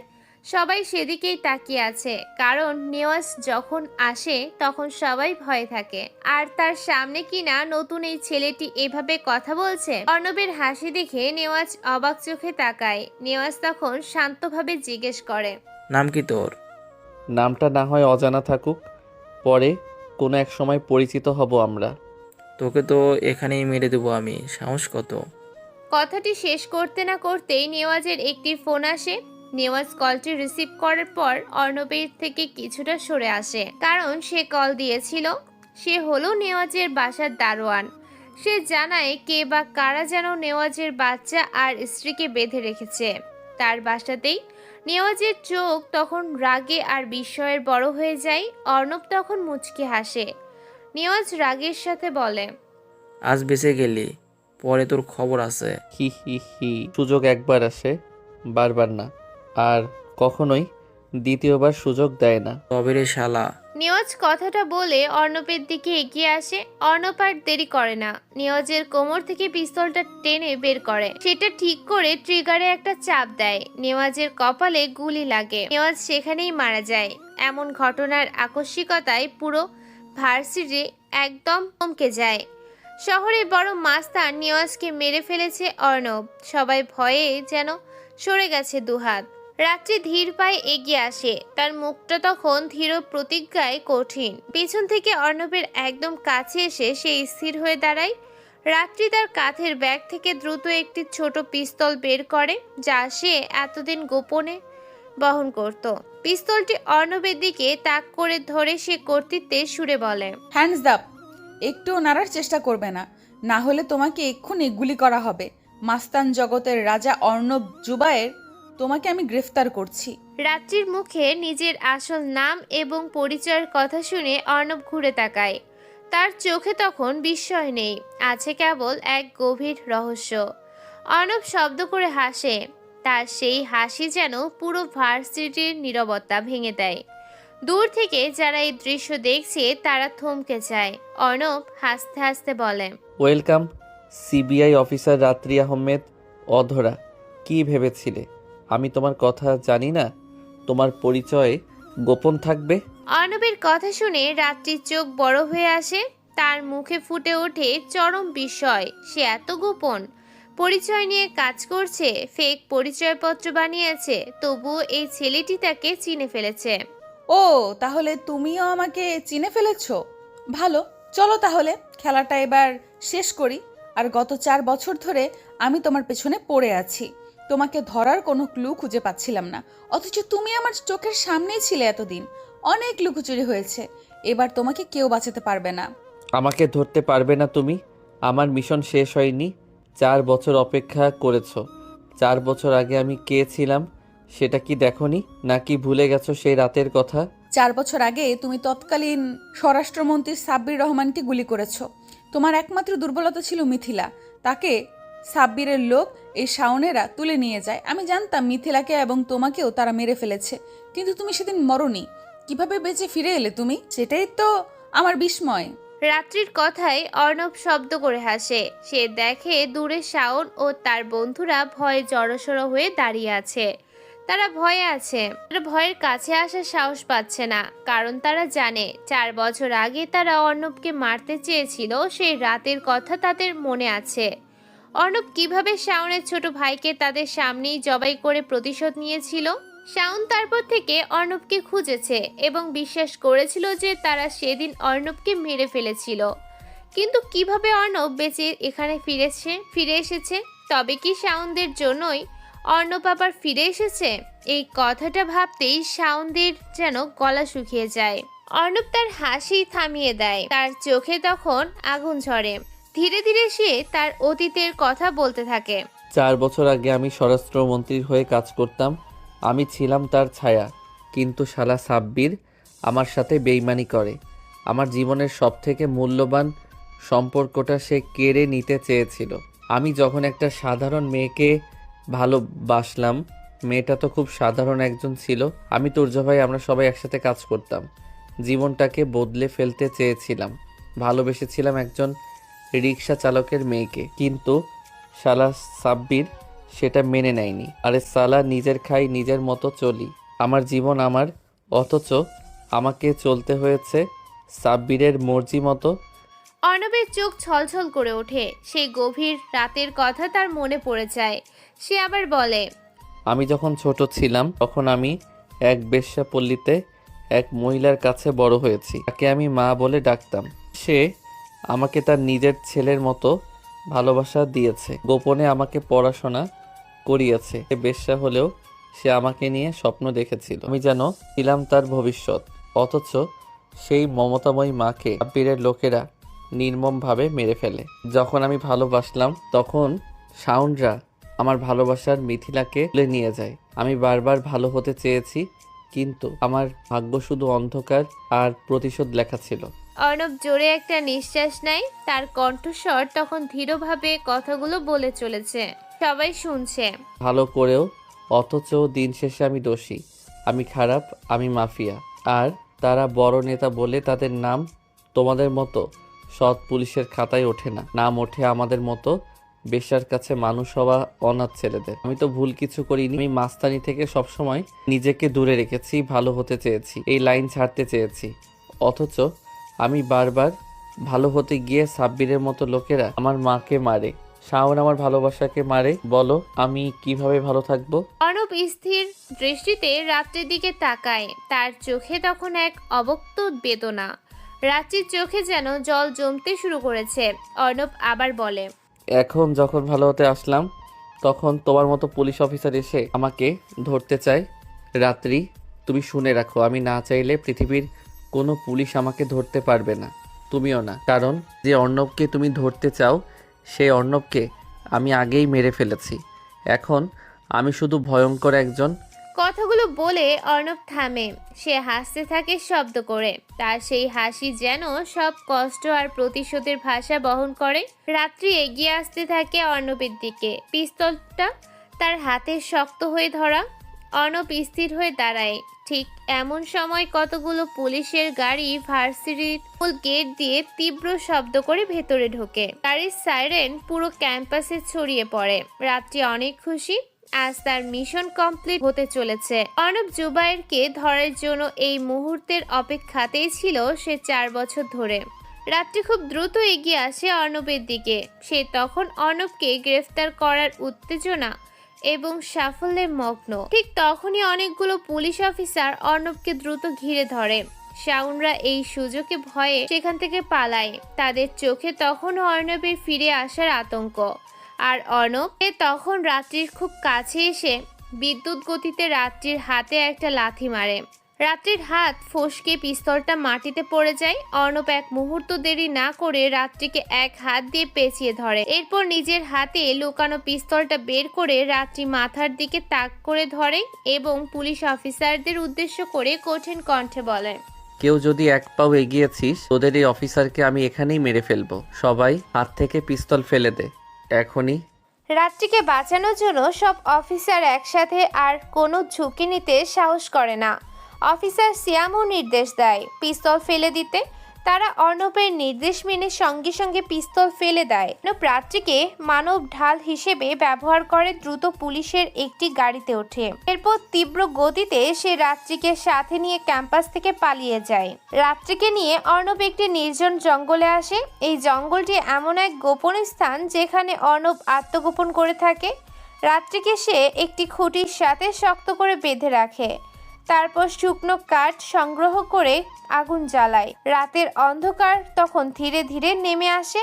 অর্ণব রাত্রির সামনে বসে। রাত্রির চোখে তখনও অর্ণবের প্রতি রাগ আর একরাশ ঘৃণা জন্ম নেয়। অর্ণব কিছু বলে না, সে কেবল আগুনের দিকে তাকিয়ে থাকে। এদিকে শাওনরা এক গোপন ঘরে বসে আছে। তাদের মনে তখনও অর্ণবকে নিয়ে চরম ভয় কাজ করছে। তারা কিছুতেই বুঝতে পারছে না অর্ণব কিভাবে বেঁচে ফিরল। 4 বছর আগে অর্ণবকে মারার মিশনে শাওন নিজেই অর্ণবের পেটে ছুরি মেরেছিল। সে অর্ণব তারই সামনে ফিরে এসেছে, অথচ তারা চিনতে পারেনি। তাদের মাথায় তখনও কাজ করছে না কোনো। শাওন, অর্ণব ফিরে এসেছে। আমরা কেউ বাঁচব না, আমাদের সবাইকে মরতে হবে, আমি নিশ্চিত। আরে থাম তো, অর্বন বেঁচে ফিরলো কিভাবে? এটা আমার মাথায় আসছে না। আমরা তাকে শেষ করেছিলাম। যেভাবেই হোক সে ফিরে এসেছে, আমাদের মারতেই হবে। এখন কি হবে? পুলিশও অর্ণবকে থামাতে পারবে না, সে একজন খুনি। তোরা এমন ভয় পাচ্ছিস কেন? আমি আছি তো, অর্বনকে আবার শেষ করব। এবার আমরা আরো সতর্ক থাকবো। কিন্তু কিভাবে? এবার তো অর্ণবের কোনো দুর্বলতা নেই। আগের বার তার মিথিলে ছিল। রাষ্ট্রমন্ত্রী সাব্বির আঙ্কেলকে মারার পর আমরাই তো ছিলাম নেওয়াজ ভাইয়ের কাছের লোক। নেওয়াজ ভাই আমাদেরকে অর্ণবকে মারতে তো পাঠিয়েছিল। অর্ণবকে না পেয়ে মিথিলাকে তুলে আনি। কিন্তু এবার কি হবে জানি না, কিন্তু এই শালা অর্বন আমাদের বড় ভাই নেওয়াজকে সবার সামনে মারলো। নেওয়াজের মতো লোকেও সে ছাড়লো না। ওকে মারতেই হবে। কোনো প্ল্যান আসছে না মাথায়, কি করি বল? কেউ কোনো কথা বলে না। তবে আবার মনে অর্ণবকে নিয়ে ভয় আর আতঙ্ক এমনভাবে বাসা বেঁধেছে যে তারা আর স্বাভাবিক চিন্তা করতে পারছে না। তাদের মনে পড়ে অর্ণব স্বরাষ্ট্রমন্ত্রী সাব্বিরকে মারে তার পালিত মায়ের জন্য। সে মিথিলাকে ভালোবাসতো।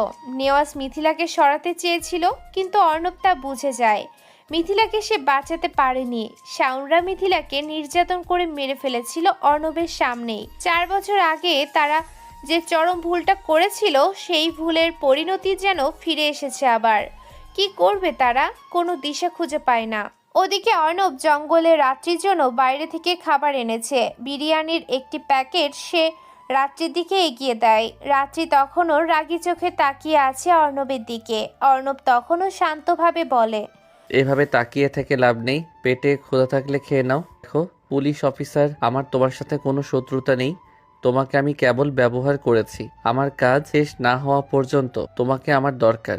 এরপর আমি নিজেই ধরা দেব। তুমি আমার শেষ অস্ত্র। তুমি অনেক খারাপ অর্ণব, তোমার হৃদয় বলে কিছু নেই। তুমি একজন ঠান্ডা মাথার খুনি। কেন? তোমার সাথে প্রেম করে ছ্যাঁকা দিয়েছি নাকি? তাহলে তো খারাপই হতাম। তোমাকে ধরার জন্য আমাকে অনেক কিছু করতে হয়েছে, কিন্তু তুমি অনেক চালাক ছিলে। তোমার এই চালাকি তোমাকে ফাঁসাবে। সেটা আমি জানি। এখন ভালো মেয়ের মতো খেয়ে নাও। থাক, তোমার হাত খোলা যাবে না, আমি খাইয়ে দিচ্ছি। এরপর আমাদের অনেক কথা আছে। অর্ণব বিরিয়ানির প্যাকেট নিয়ে রাত্রির কাছে আসে। রাত্রির মুখের সামনে খাবার বাড়িয়ে দেয়। রাত্রি প্রথমে মুখ খোলে না, কিন্তু অর্ণব একটু ধমকের সুরে ঝাড়ি দিতেই রাত্রি বাধ্য হয়ে মুখ খোলে, আর অর্ণব তার গালে খাবার তুলে দেয়। অর্ণব রাত্রিকে খাবার খাইয়ে দেয়। অর্ণবের দিক থেকে এক মুহূর্তের জন্য রাত্রির চোখ সরায় না। সে অপলক দৃষ্টিতে অর্ণবকে দেখেছিল। এভাবে এত যত্ন করে, এত মনোযোগ দিয়ে কখনো কেউ রাত্রিকে যত্ন করেনি। রাতের হিমেল হাওয়া বইছে। রাত্রির বেশ শীত লাগছে শুরু থেকে। অর্ণব তা বুঝতে পারে। অর্ণব তখন তার গা থেকে শার্টটি খুলে রাত্রির গায়ে পরম মমতায় পেঁচিয়ে দেয়। অর্ণব রাত্রির একদম কাছে এসে বসে। রাত্রির চোখ বড় বড় করে তাকিয়ে থাকে ওর দিকে। অর্ণব তখন রাত্রিকে আলতো করে নিজের কাছে টেনে নেয়, জড়িয়ে ধরে। রাত্রি প্রথমে কিছুটা ইতস্তত করে, যেন এই অপ্রত্যাশিত উষ্ণতা সে সহজে মেনে নিতে পারছে না, কিন্তু পরক্ষণেই সে নিজেকে স্বাভাবিক করে নেয়। অর্ণবের উষ্ণতায় রাত্রির আর শীত লাগে না। অর্ণব রাত্রিকে শক্ত করে জড়িয়ে ধরে, তার অতীতের সেই গোপন আর ভয়াবহ কথাগুলো বলতে শুরু করে। আমি মিথিলাকে ভালোবাসতাম। সে ছিল গরিব রিক্সা চালকের মেয়ে। একদিন স্বরাষ্ট্রমন্ত্রী সাব্বির আমাকে গুলি করে। আমি প্রায় মরে যাচ্ছিলাম।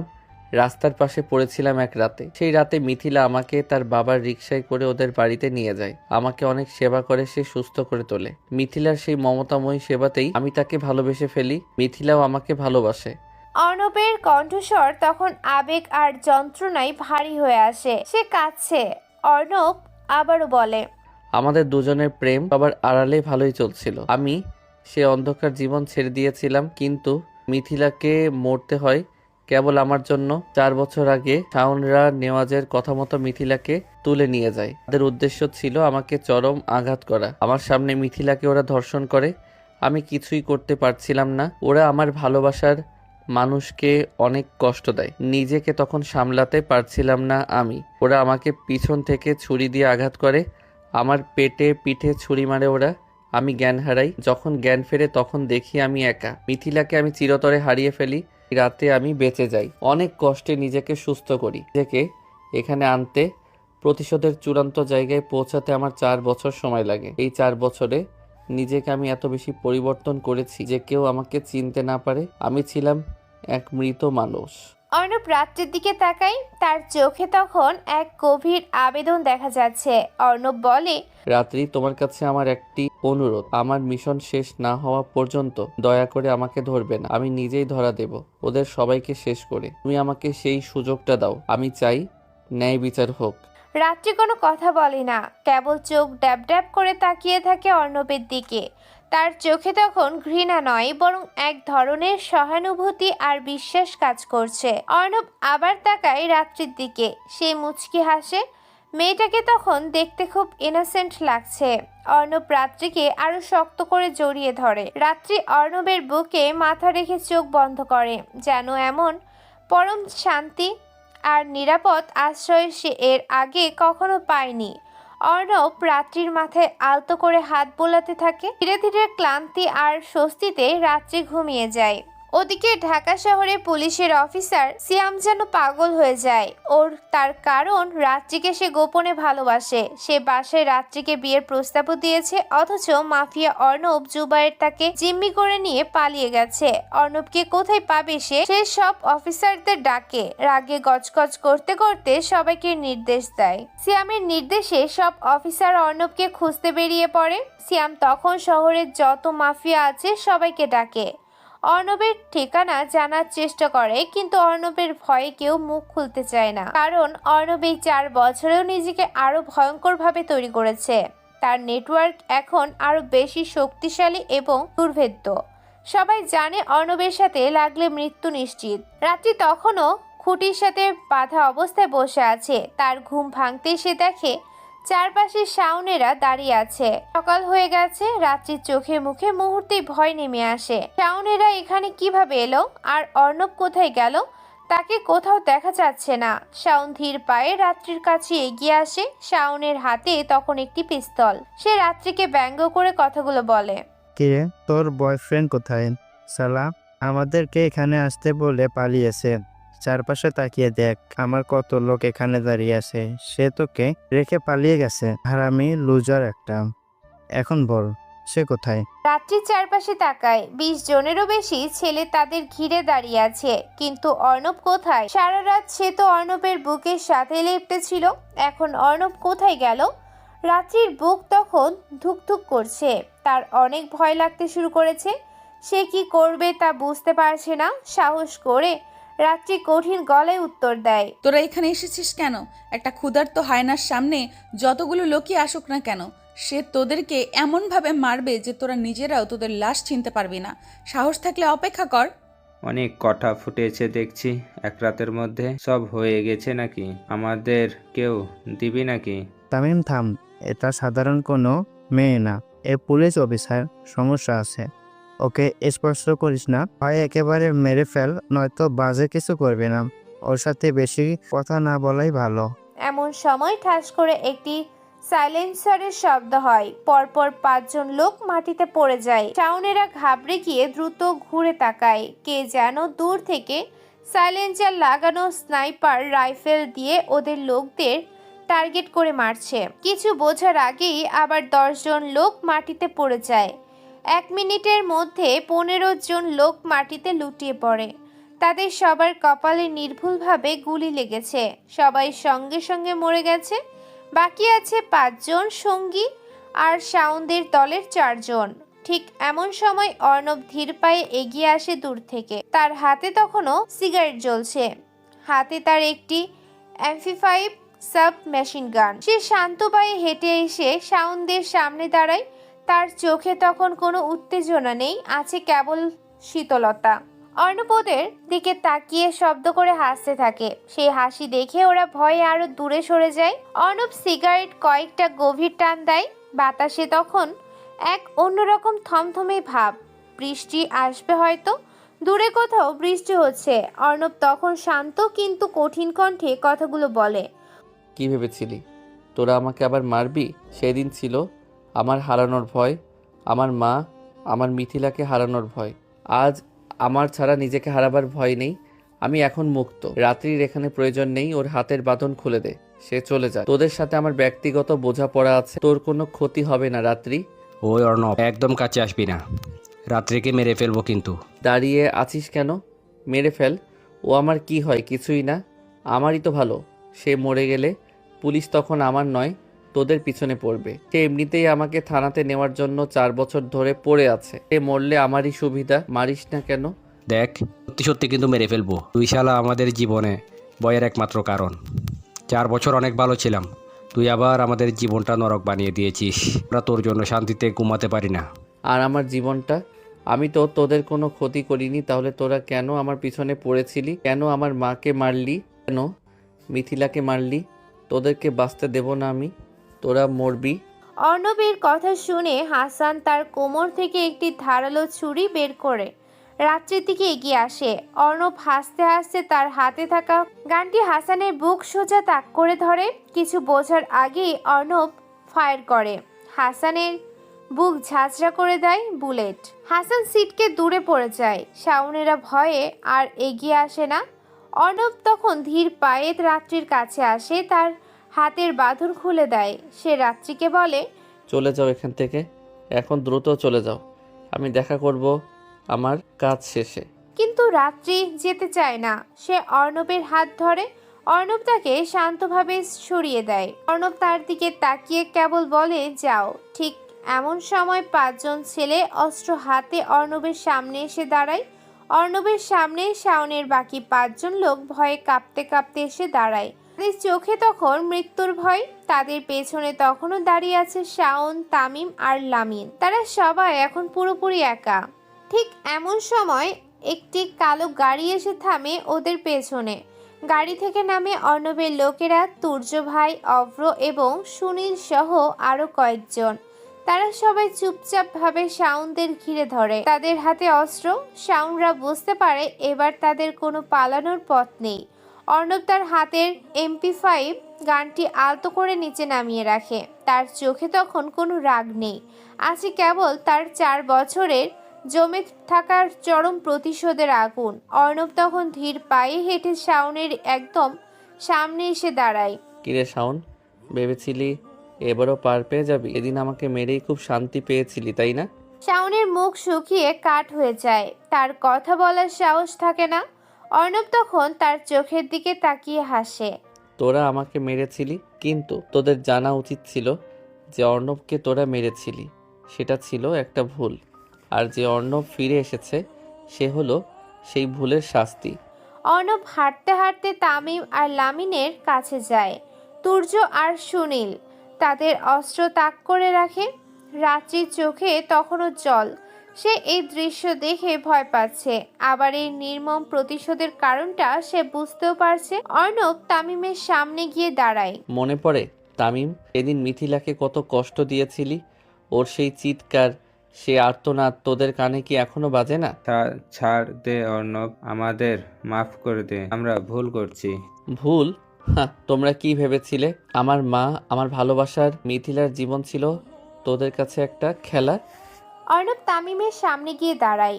অর্ণব তামিমের গলা চেপে ধরে, তার চোখ দুটো রক্তবর্ণ ধারণ করে। তোরা জানিস, যখন তোরা মিথিলাকে ধরে নিয়ে গিয়েছিলি, তখন ও আমাকে বারবার বলছিল, অর্ণব তুমি ভালো হয়ে যাও, এসব মারামারি ছেড়ে দাও, আমরা একটা সুন্দর জীবন গড়ব। কিন্তু তোরা ওকে সেই সুযোগ দিলি না। যখন তোরা মিথিলাকে নির্যাতন করলি, তখন ওর চোখের জল আমি ভুলতে পারি না। সেই চোখের জলে ছিল তোদের প্রতি চরম ঘৃণা, আর আমার প্রতি ছিল অসহায় ভালোবাসা। অর্ণব তামিমকে ধাক্কা মেরে ফেলে দেয়, তারপর লামিনের দিকে তাকায়। লামিন, তুই ছিলি সবার চেয়ে বেশি নির্দয়। মিথিলা যখন তোর পায়ে পড়ে বাঁচতে চেয়েছিল, তখন তুই হেসেছিলি, মনে আছে? তোর সেই হাসি। তোকে বাঁচাতে তোর অর্ণব আসবে না, সে এখন মরে গেছে। তোরা এই কথাগুলো বলেছিলি। লামিন হাঁটু গেড়ে বসে পড়ে, সে কাঁদতে শুরু করে। আমাকে মেরো না অর্ণব, আমি তোকে টাকা দেব, যত চাস তত দেব, আমাকে বাঁচতে দে। টাকা? তোরা কি মিথিলার জীবনের মূল্য টাকা দিয়ে দিবি? আমার মায়ের খুনের দাম কি টাকা দিয়ে মেটানো যায়? তোদের মতো কীটদের শেষ না করলে আমি ভালো হতে পারবো না। তোরা মরবি, যাতে এই পৃথিবীতে আর কোনো মিথিলাকে এভাবে মরতে না হয়। অর্ণব আবার শাওনের কাছে ফিরে আসে। শাওন তখনও ভয়ে আড়ষ্ট হয়ে আছে। শাওন, তুই মিথিলাকে মরতে দেখিসনি। তুই ছিলি নেতার ছেলে, ক্ষমতা তোর হাতে ছিল, কিন্তু তুই আমার কাছ থেকে আমার সবকিছু কেড়ে নিলি। তুই কেন বেঁচে আছিস? শাওন এবার সাহস সঞ্চয় করে কথা বলার চেষ্টা করে। তোর মা বেশা ছিল, তোর মিথিলাও। শাওনের কথা শেষ হওয়ার আগেই অর্ণবের ডান হাতের ঘুষি তার মুখে গিয়ে পড়ে। শাওনের নাক ফেটে রক্ত বের হয়। আমার মাকে নিয়ে একটাও কথা বলবি না। তিনি আমাকে মানুষ করেছেন। তোর মতো নেতার ছেলের চেয়েও তিনি হাজার গুণ ভালো ছিলেন। আর মিথিলা, সে ছিল পবিত্র। তোরা তাকে অপবিত্র করেছিস। তোদের এই অপরাধের জন্য কোনো মাফ নেই। তুর্য ভাই, অভ্র, তোরা এদের বাকি 5 জনকে সামলা। আর এই 3 জন, শাওন, তামিম আর লামিনকে আমি মারব। ঠিক সেভাবেই মারব যেভাবে মিথিলা মরেছিল, ধীরে ধীরে কষ্ট দিয়ে, চরম যন্ত্রণায়। অর্ণব তার অস্ত্র তুলে নেয়। সে প্রথমে তামিমকে লক্ষ্য করে।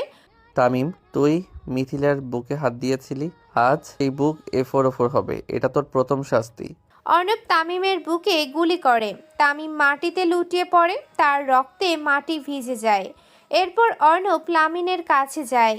লামিন, মিথিলার হাত ধরে তুই হেসেছিলি, তোর সেই হাত আর হাসি সব শেষ হবে আজ। অর্ণব লামিনের হাতে গুলি করে। লামিন চিৎকার করে ওঠে। অর্ণবের চোখে তখনও প্রতিশোধের আগুন জ্বলছে। তারপর লামিনের মাথায় গুলি করে। শাওনের কাছে আসে সে। আর তুই শাওন, মিথিলাকে সবচেয়ে বেশি কষ্ট দিয়েছিলি তুই। তোর কষ্ট হবে সবচেয়ে বেশি। অর্ণব তার কোমরে লোকানো একটি ছুরি বের করে। সে শাওনের দিকে তাকিয়ে হাসে। সে হাসি দেখে শাওন বুঝতে পারে তার জীবনের শেষ পর্যন্ত এসে গেছে।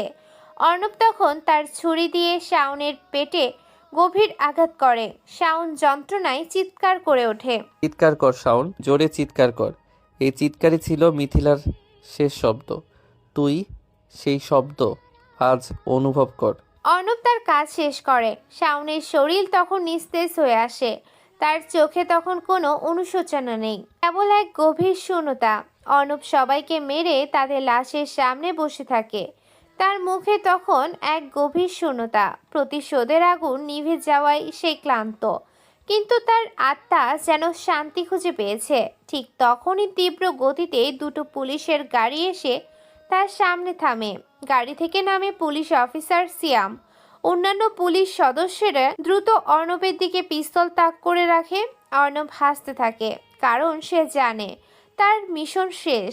সে রাত্রিকে কথা দিয়েছিল কাজ শেষ হলে সে ধরা দিবে। অর্ণবকে লক্ষ্য করে সিয়াম বলে। ঠিক এমন সময় সবাইকে অবাক করে দিয়ে রাত্রি একটি স্পোর্টস বাইক নিয়ে দ্রুত অর্ণবের সামনে আসে। অর্ণবের দিকে তাকিয়ে সে চিৎকার করে বলে, অর্ণব, জলদি ওঠো, সময় নেই, দ্রুত।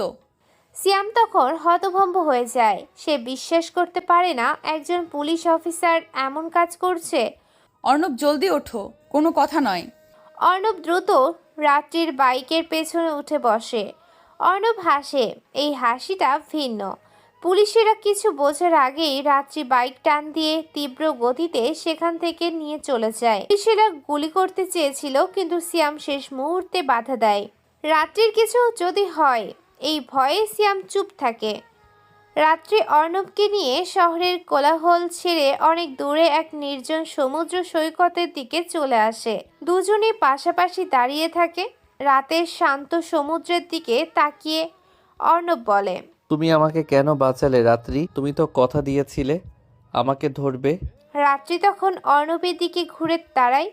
তার চোখে তখন কোনো অফিসারের কাঠিন্য নেই, আছে গভীর ভালোবাসা। তোমাকে ধরার জন্য নয়, তোমাকে বোঝার জন্য আমি তোমার পেছনে ছিলাম অর্ণব।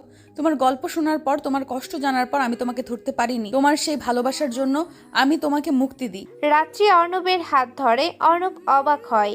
এই প্রথম কোনো মেয়ে তার অন্ধকার দিকটা জেনেও তাকে এভাবে ভালোবাসছে। আমিও বুঝতে পেরেছি এই 4 বছরে আমার প্রতিশোধের আগুনে তোমার প্রতি এক নতুন অনুভূতি তৈরি হয়েছে। আমি তোমাকে ভালোবাসি রাত্রি। রাত্রি হাসে, তার সেই হাসি যেন সব কষ্ট ভুলিয়ে দেয়। আমিও তোমাকে ভালোবাসি অর্ণব। এই পৃথিবীর কাছে তুমি খারাপ হতে পারো, কিন্তু আমার কাছে তুমি সেই অর্ণব যে মিথিলাকে ভালোবেসেছিল, যে তার মায়ের জন্য লড়েছিল। চলো আমরা সব ছেড়ে চলে যাই দূরে, যেখানে কেউ আমাদের চিনবে না, যেখানে তুমি শুধু আবির হয়ে বাঁচবে। অর্ণব রাত্রিকে শক্ত করে জড়িয়ে ধরে। আসসালামু আলাইকুম।